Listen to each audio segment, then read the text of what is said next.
Good day to all. My name is Supriya and I head corporate social responsibility at Tata Communications. It is an absolute pleasure to welcome you, some from faraway lands, to the workshop on ICT, lifelong learning and prosperity for women as part of the SDGs marketplace at the UNESCO World Conference on Education for Sustainable Development. I will start by telling you a little bit about Tata Communications. We are a global digital ecosystem enabler, carrying around 30% of the world's internet routes. We connect 4 out of 5 mobile subscribers. We are part of the Tata Group, and proudly so, as Tata Group is one of the most valuable and purpose-led brands in the world that fiercely believes in leadership with trust. Tata Communications works on societal transformation through its CSR programs, which focuses on enhancing the well-being of the people and planet. Today's workshop is an opportunity to share some of the practice that we have co-developed over the last 5 years. For us, community is really our magnetic north, and helping them thrive is our mission. We reach out to about 400,000 people globally through programs and initiatives that we implement with 15 long-term partners and several other collaborators annually. The objective of today's workshop is to share our work with you and strongly and passionately advocate for the primacy of young girls and women in any sustainability initiative that you or all of us here would initiate from here on. A large part of our work is with first-timers of all kinds, and this is really beautiful. We work with women who are first-generation learners, who have probably held a mobile phone for the first time, or started making a living for the first time. As one of my favorite authors, Pico Iyer, says, the beauty of any first time is that it leads to 1,000 others. And so we hope that our initiatives and partnerships are just the starting point for greater things for them. Today, I hope we are able to inspire you to think and act differently, compassionately, creatively, and collectively. With this, I would like to invite you to the first keynote address delivered by my dear friend and colleague, Professor Matthias Barth from Leuphana University in Germany. He has one of the most insightful perspectives on ESD, and it is a pleasure to have him contribute to our session. Hi, everyone. My name is Matthias Barth. I'm from Leuphana University in Germany. I'm a professor of education for sustainable development. Within education as such, the idea of lifelong learning, or the very concept of lifelong learning, really figures much more prominently than maybe in the last decade. So there is an increasing awareness of the importance of lifelong learning. When we come to sustainability, I think even more so, because if we acknowledge the fast-pacing change we already see, and the sort of the level of transformation that is needed to come to a sustainable development within the next decades, then we can't just rely on the formal learning we have nowadays. And community-based learning is really, because it is so much place-based learning as well, is key when it comes to education for sustainable development from my point of view. And there are many reasons. One is that only with such community-based learning, we can make learning really meaningful and relevant for those we want to involve, so that it's not such a sort of an add-on topic for a few interested, but it is really, at the essence of what really matters to people. We need to bring that and link that to topics, to challenges, to thoughts that are, that are relevant in the community and for the life of those involved.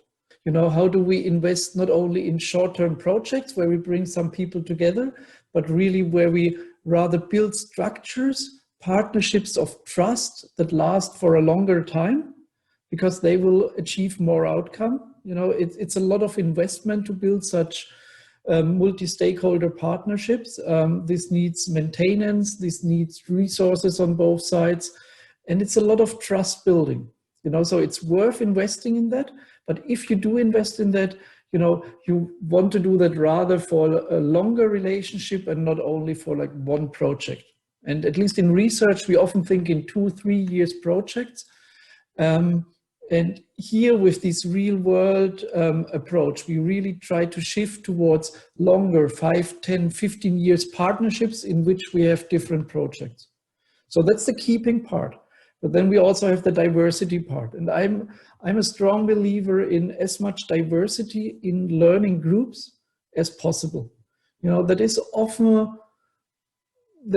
strenuous. That is often harder work, to come together to define a shared vision and where you want to go. So there is a lot of sort of time-consuming negotiation in the beginning.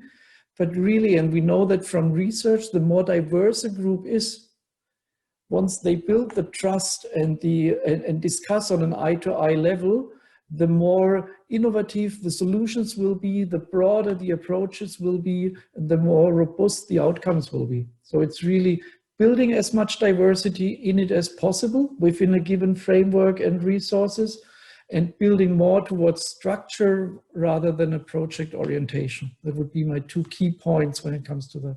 So it's really,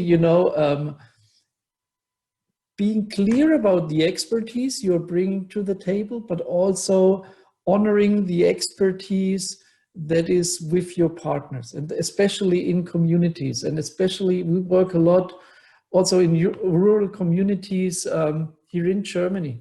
And it's really, that sort of this implicit knowledge and expertise these people bring to the table. So where you really need to understand and honor this expertise, where you need to learn to listen and to communicate together already in the framing of the sort of the problem and the research questions. So too often we come with a clear idea of what question we have, but these questions often are not that meaningful for the people who are involved. So it's really, co-creation of the problem and co-creation of the questions that then lead to outcomes for research as well as for the community. When we think about, upscaling ESD approaches, ESD needs to be first and foremost place-based education, placed in such communities, meaningful for those people at the place who are involved. But for me, that is that just gives, and this is where digitalization comes into play, this just gives a different perspective on networks. Because what I see is that, we need place-based learning with global connections. So we need strong hubs, strong nodes, which are rooted in the community where learning is happening. But these nodes needs to be linked with other nodes around the globe, and there needs to be exchange. And this exchange can't only happen on conferences or come-togethers. This needs to be at least strongly supported by digitalization. So we need to have that sort of virtual exchange far more enabled than it is nowadays. And we need that exchange between such place-based hubs. So thanks for having me for that, I think, very timely and important session on IST and lifelong learning. I think that really is a far too often overlooked area of sort of community-based learning and education issues. So I'm very glad to see that in the program, and I'm happy to contribute to that. Thanks, Matthias. Of course, important take on the issue of lifelong learning, community-based learning, and some of it exchanged over through the wormhole, and also important perspective on how to weave partnerships for change. So thanks a lot for that perspective. Our second keynote speaker is another dynamic colleague, Priya Naik. Priya is the founder and CEO of a prolific impact consulting firm in India. She has an impressive career record, and her deep interest in social entrepreneurship started at the Poverty Action Lab in MIT. Let's listen in to what Priya has to say. I'm delighted to be a part of the session. This is such a critical topic, given the fact that we need different actors to come together to ensure that our women are able to access and leverage technology to transform their lives. The pandemic has made it amply clear that connectivity is more important than ever. With limited physical connectivity, digital and mobile connectivity can really help ensure that no one is left behind, economically and socially. This crisis has impacted women disproportionately, and we absolutely need to focus on our women to design solutions to respond to their needs and challenges. At Samhita, we've been running a large-scale program called Revive, under which we've been supporting small women entrepreneurs by providing them with a returnable grant through a digital platform to stabilize their livelihood and income. We were amazed to see how quickly women embrace the use of digital technology, not just to accept and repay the returnable grant, but to really incorporate digital tools into their businesses. The repayment rate on our grants has been near 100%, and all of these transactions took place online in the last few months. Our learnings really show that when women are supported, they have the terrific ability to leverage technology in interesting and productive ways.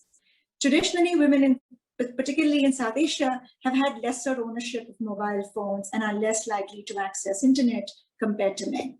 However, we're seeing that this gap is rapidly narrowing down. And even in just the 2 years between 2017 and 19, the gender gap reduced from 67% to 51%, which in absolute terms really translates to an additional 78 million women getting virtually connected. We really need to build on this momentum to ensure that women embrace technology and use it to start and really grow their businesses. For example, we're seeing that adopting mobile and digital technology can significantly improve business outcomes in a range of occupations, including agriculture and retail. We're seeing an increasing number of women who are now leveraging digital technology to sell on e-commerce platforms. Mobile is also particularly interesting as you think about skilling for women. Training through mobiles is cheap, it's convenient, and it's quick. Traditional offline training programs required women to travel long distances and then negotiate with families to take time off, spend money on travel, not to mention all of the anxiety around their own safety. The real value of mobile technology really comes into play here. Through mobile now, training can be delivered through an entirely different pedagogy. Mobile phones allow women to consume multimedia content in small bite-sized pieces, instead of large chunks of information that they struggle to really absorb.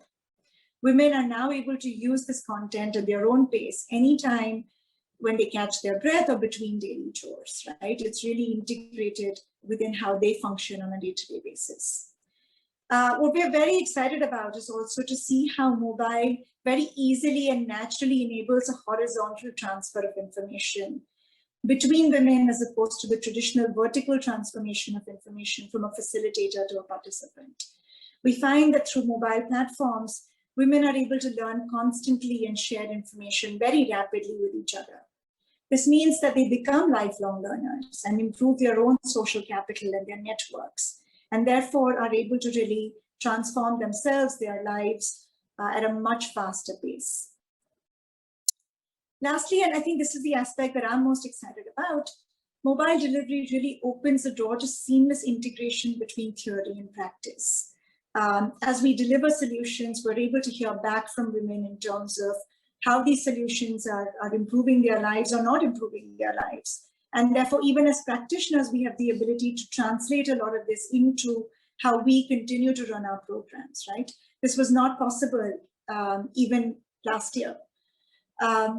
But I think, we need to keep into mind the fact that just mere delivery or access via technology is not enough, right? Women in India face multiple barriers. Mobile technology clearly is not a panacea, but when integrated effectively, it can be truly transformational.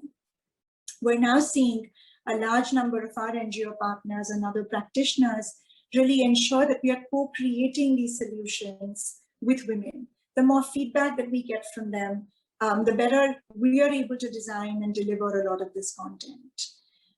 Obviously, I think we're all ensuring that their literacy levels, their situation, their styles, etc., are constantly being incorporated into how we design and deliver our programs. We've seen literacy levels really play a very critical role in how some of these programs get designed or delivered. A good example is where participants were trained to store and identify contacts via photographs instead of text. And the training was delivered via voice messages and videos, and we saw that the take-up and the absorption was far better than ever before. Mobile technology has the potential to transform women's lives at a pace that so far has not been possible. But our solutions will need to be co-created with these women so that we're constantly responsive to their needs and challenges. The only way to do this is to do it at scale and to do it together. We're delighted to be a part of the UNESCO World Conference on ESD, which is attempting to bring together different stakeholders to create a collaborative ecosystem to achieve the SDGs together while putting our women at the center. Thank you for having me here, and I look forward to working with all of you to make this intent a reality. That was Priya Naik from Samhita Social Ventures. Both these talks make a compelling case for co-creation of community-based initiatives that are place-based and created with and for women. ICT, therefore, needs to be strategically coupled with other efforts to create solution options that can enable our women to dream and live a better life. At Tata Communications, young girls and women are central to everything we do. Almost 72% of our total outreach is made up of them. And so we have put together a brief showcase to share two of our good practices with our long-term CSR partners, Trickle and the Better India. Trickle is an international not-for-profit organization based in New York. We work with its Indian arm to improve the life situations of women using mobile-based education and training. The Better India is an Indian digital media platform that harnesses the power of positive stories and action to inspire change. I take this opportunity to welcome my colleagues from Trickle and Better India, Sushant and Himant and their teams, who we've been working with for a long time. And with that, let's enjoy the showcase.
Communications, we adopted the UN SDG framework as part of our corporate social responsibility policy way back in 2017.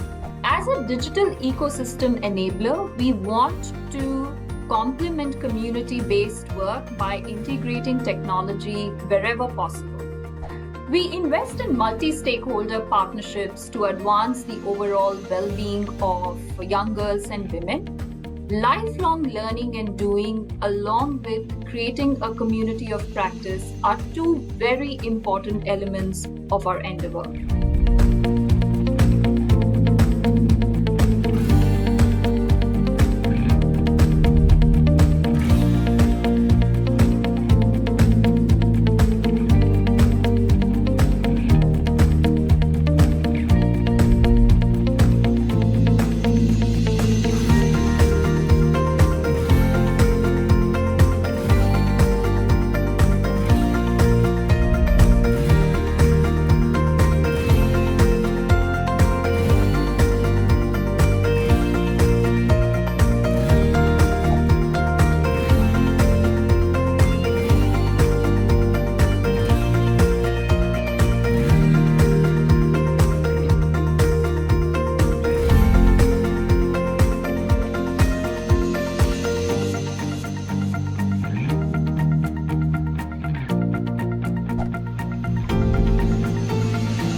anytime, anywhere learning. Mobile-based application like package of practices enable training access from anywhere. The participant can use it at home, at their shop, or in the agricultural field, or during their travel, even on the public transportation. And most importantly, as most of our participants are not literate, we have used pictures and videos for the effective communication.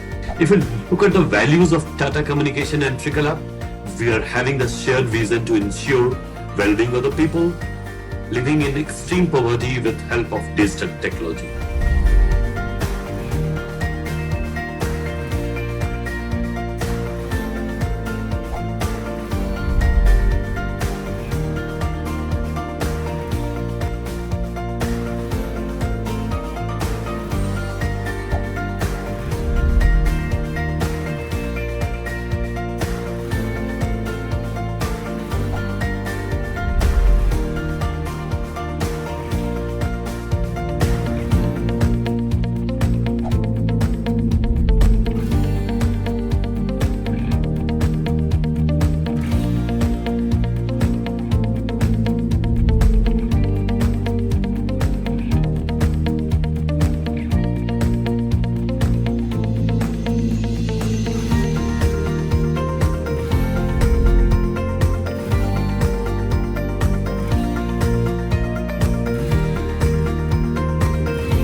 core essence of the SHE project is inspiration, where what we are trying to do is make role models out of women entrepreneurs who've been successful, take their stories and, create content around it and distribute it to so many other women who could potentially become women entrepreneurs. And in addition, we have an integrated voice response collaboration, the IVR collaboration, where we allow beneficiaries to actually reach out and absorb educational content via phone calls. This is a massive push to bring women into the entrepreneurship movement.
Okay, every time I watch this, it obviously reminds me why we do what we do. The real fuel for what we do is really the change that we have been privileged to witness in the lives of women. Besides increase in their income or livelihood, what we have seen is the improved sense of self, the confidence, self-belief, and just a desire to live more fully. This is a change in motion and change for real. And talking about real, we are delighted, absolutely delighted to launch the film Hasrat in presence of all of you who have joined us from different parts of the world today. Hasrat means, dreams or desire in English. It is actually based on the real life story of a woman by the same name, Hasrat, from an underserved region in the eastern part of India called Jharkhand. The film is actually a 6-part learning series. While you will see the trailer, it's actually a 6-part learning series that will be the main learning material of Project SHE, School of Hope and Empowerment, to impart entrepreneurial education. It will be disseminated using the internet and a range of digital technology to reach at least 80,000 women in the next 1 year. Yes, we are being a little ambitious here. We are thrilled to launch the film here at the UNESCO World Conference on ESD and have you all a part of this.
Okay, so that was just a teaser of the film Hasrat. Please look out in the chat box. We would be putting the link to the microsite where you can learn more about the project and watch the film. As we move towards the end of the session, there's just very little time to take probably one question and maybe yeah, I'm seeing some questions that have come to the panelists. So Dhimant, if you're on the call, maybe there's this question you can take, which has come from one of my colleagues actually, and he asks that how do we what he's asking is, it would be interesting to know the repeat usage by women of the services that we are providing in the project and probably cluster them based on the analysis in order to help the platform for us to leverage it better. So I think the question is around clustering the repeat usage by women and how do we cluster it better. Dhimant, if you could take that question. Yeah. Hi, Supriya. Hello, everybody. Really honored to be here and to be a part of this amazing project. And Aviral, thanks for the question. And I think you're right that this would definitely be interesting in terms of how the repeat usage will shape up. The interesting part is that the IVR number has gone live today, and we will be monitoring this to understand of course, how many women reach out, but not only that, in terms of how many people come back again and are taking the subsequent courses in, with multiple calls. And you're absolutely right that once we have that data, clustering them would actually help us leverage this whole information better and also deliver our services better. So I think the two-pronged approach that we have is basically broadcasting a lot of this content, getting it to as many people as possible, and then start having all of them reach out to us through the IVR and then monitor, in terms of how not only frequency, but I think it's also important to monitor in terms of what kind of skill sets they're looking for, because clustering people based on the skill sets that they seek will also be very important.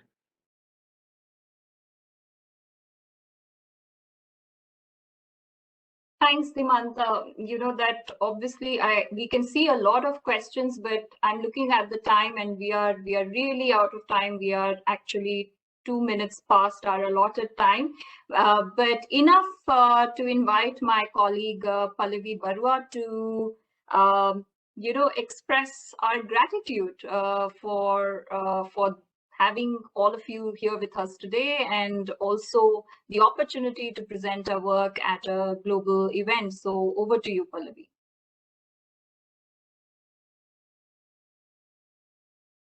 Thank you so much, Supriya. Hello, everyone. I'm extremely happy to be here today. And I would like to thank everyone for your presence, to our speakers and to our partners, the Better India and Trickle, and of course, colleagues from our corporate communications and IT teams for their support over the few weeks as we prepared for this conference.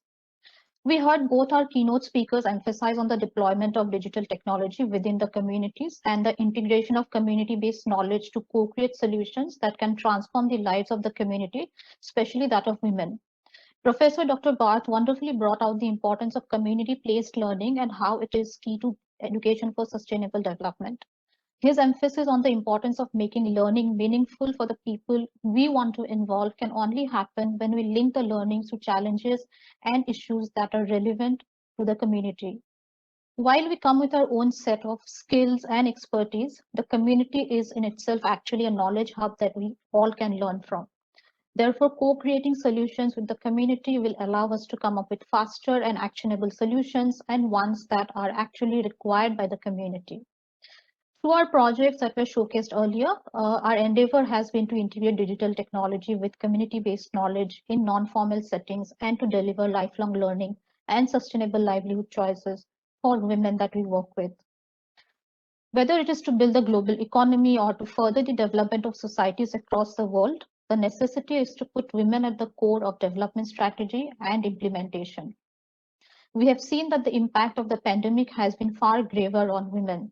And as Priya mentioned, mobile technology now has the potential to transform women's life at a pace that was not thought to be possible, maybe even, a couple of years back.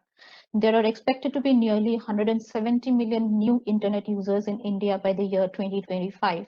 And with greater affordability and better connectivity, Indian women are increasingly becoming active internet users. Statistics say that 35% of total users were women in the year 2019. As we concentrate our efforts on a sustainable recovery and regenerative growth, with the support of mobile technology, our solutions would require to be, again, co-created with these women so that we are constantly responsive to their needs and the challenges that they face in the communities.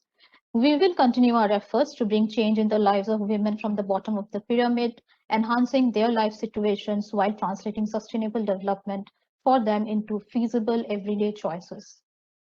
When we emphasize and put our force behind women-led SDG initiatives, we not only promote women in development initiatives, but support to transform them to leadership roles. Please allow me to borrow a few lines from Sheryl Sandberg when she says, "In the future, there will be no female leaders, there will just be leaders." So whether we discuss it today on this platform or tomorrow on some other platform, lifelong learning and prosperity for women must be part of our global discourse and our efforts. And the only way to do it, again taking a cue from Priya here, is to do it together.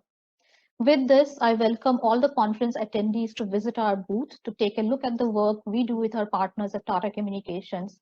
And we'd absolutely love to hear from you. So please do leave your comments, your feedback, along with your contact information. Thank you so much and have a great evening ahead. Thanks, Pallavi. Pallavi leads our strategic programs and initiatives and also a partnership with Trickle. So, the passion comes from actually a lot of grassroots work that she's put in over the last few years. That brings us to the end of our session. And, please do join us, like Pallavi said, at a virtual booth, where we can interact more, and some of the questions that we did not answer, we can have a chat on the booth on these questions. On behalf of Tata Communications, Trickle, and the Better India, I wish you the very best in your work and life. I really hope we stay connected and do some wonderful work together. We shall come out of this stronger and better. Thank you so much. Have a good day and good evening, and enjoy the rest of the conference.